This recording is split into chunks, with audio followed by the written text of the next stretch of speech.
제 33장.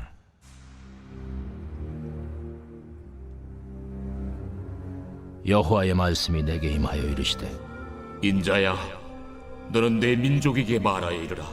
가령 내가 칼을 한 땅에 임하게 한다 하자.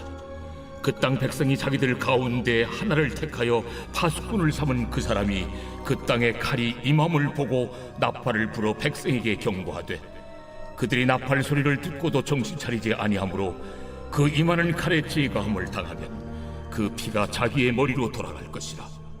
그가 경고를 받았던들 자기 생명을 보존하였을 것이라. 나팔 소리를 듣고도 경고를 받지 아니하였으니 그 피가 자기에게로 돌아가리라.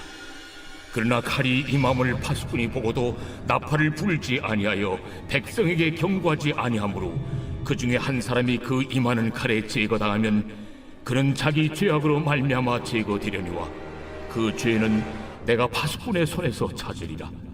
인자야, 내가 너를 이스라엘 족속의 파수꾼으로 삼음이 이와 같으니라.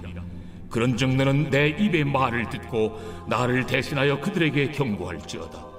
가령 내가 악인에게 이르기를, 악인아 너는 반드시 죽으리라 하였다 하자.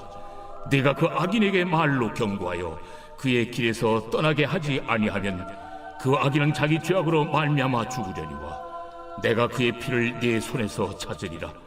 그러나 너는 악인에게 경고하여 돌이켜 그의 길에서 떠나라고 하되 그가 돌이켜 그의 길에서 떠나지 아니하면 그는 자기 죄악으로 말미암아 죽으려니와 너는 네 생명을 보존하리라.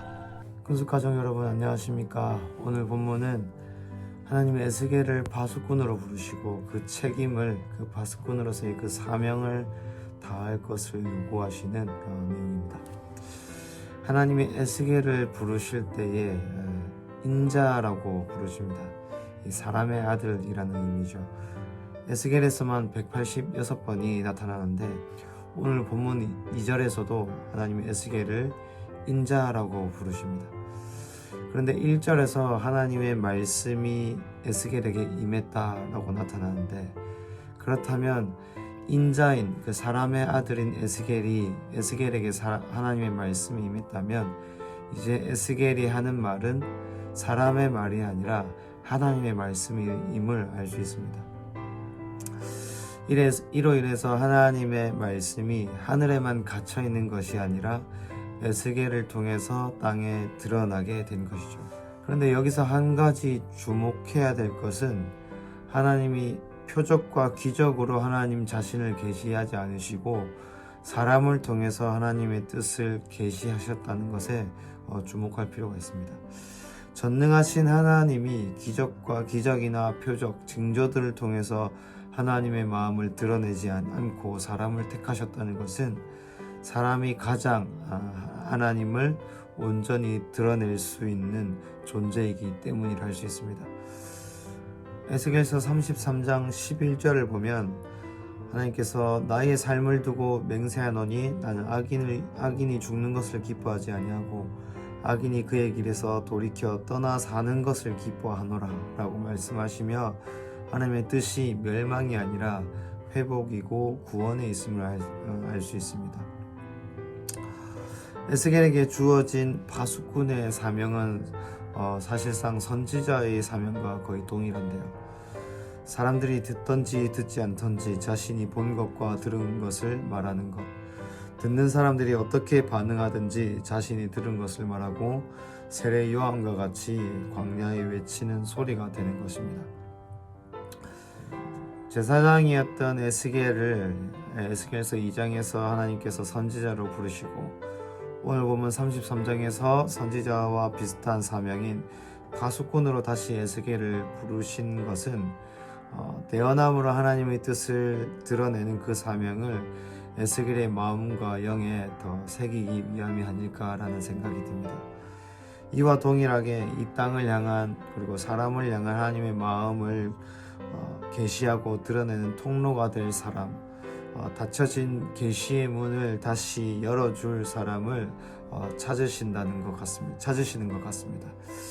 요한복음에서는 말씀이 하나님이라고, 말씀 자체가 하나님이라고 하는데 하나님은 하나님이 거하셔서 그 임재를 드러낼 사람, 하나님의 마음을 드러낼 사람, 그 계시를 드러낼 사람을 찾고 계신 줄 믿습니다. 구약 성경에 보면 하나님을 전능하신 하나님으로 자주 계시가 됩니다. 그리고 그 전능하신 하나님은 그 심판하실 때 그 전능하심이 더 분명히 드러나는 것 같습니다. 하지만 신약 성경은 예수님을 통해서 전능하신 하나님이 바로 우리 아버지 하나님이심을 계시하고 있습니다.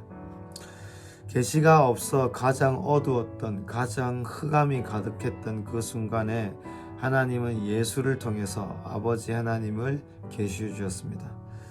죄로 인한 모든 심판은 예수의 몫으로 남기시고 구원과 회복을 위해 일하시는 하나님을 우리에게 계시해 주셨습니다. 그리스도 예수를 통해서 완전한 하나님을 계시하고 나타내셨습니다. 예수님과 같이 전능하신 하나님이 바로 우리 아버지 되심을 계시해야 될 사명, 그리고 에스겔과 같이 하나님의 뜻을 계시해야 될 사명이 우리에게 있는 줄 믿습니다. 우리 주위에 믿지 않는 자들에게, 우리 믿음 생활하지만 죄로 인해서 넘어진 자들에게, 실족한 자들에게, 소망을 잃은 자들에게, 자신의 삶을 저주하는 자들에게, 감정적인 불안을 떨고 그 감정에 사로잡힌 자들에게, 억눌린 자, 갇힌 자, 헛된 것에 사로잡힌 자들에게 아버지를 드러낼 사명이 우리에게 있는 줄 믿습니다. 하나님은 광야에 외치는 소리가 되어서 아버지의 마음을 드러낼 사람을, 아버지의 마음을 계시할 사람을 찾고 계십니다. 우리의 평안한 삶과 복된 삶을 추구하는 것뿐만 아니라 아버지 하나님을 드러낼 사명이 있다는 것을 기억하시면서, 그리고 선지자로 부름받은 에스겔에게 다시 파수꾼으로 부르시며 그 책임을 분명히 새겨주시듯이 우리의 영과 우리의 마음에 아버지 하나님을 드러낼 사명을 다시 새기시면서 우리를 부르신 그 자리에서 우리의 입술로, 우리의 삶으로 전능하신 하나님이 바로 우리 아버지 하나님 되심을 더욱 분명히 드러내는 하루가 되시기를 축복합니다. 함께 기도하겠습니다. 하나님, 우리의 입술을 사용해 주십시오. 우리 삶을 아버지 하나님을 드러낼 통로로 사용해 주십시오. 에스겔과 같이 아버지 하나님의 말씀을 우리의 마음과 입술에 채우셔서 우리를 통해, 나를 통해 아버지 하나님을 드러나게 해주십시오. 우리를 부르신 그 자리에서, 가정에서, 직장에서, 학교에서 아버지 하나님을 나타내는 것이 우리의 기쁨이자 소망이 되게 하시고, 그 이 사명이 잊지 않고 마음 다할 수 있도록 하늘의 계시와 주님의 말씀으로 오늘 하루 채워주십시오. 감사합니다. 예수님의 이름으로 기도드립니다. 아멘.